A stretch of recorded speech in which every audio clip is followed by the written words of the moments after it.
Now let's look at how to create a Google Sheet. Click on Google Sheet. This will open up a brand new spreadsheet.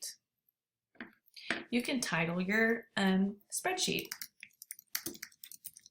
Metaphor Examples.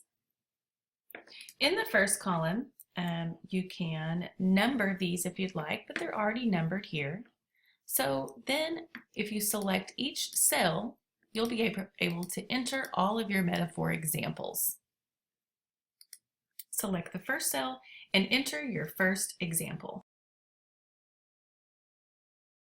So you can see my first example, I've typed it in, but when I click, it's kind of hovering, it's kind of extended. So you can grab this line here and drag it out if you'd like.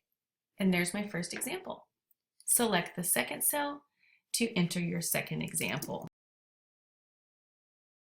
And you'll have a separate tutorial over Google Sheets.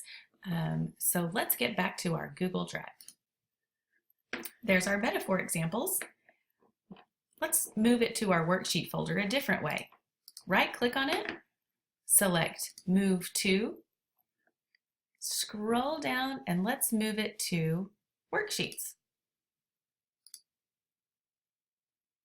Move here. All right, good job.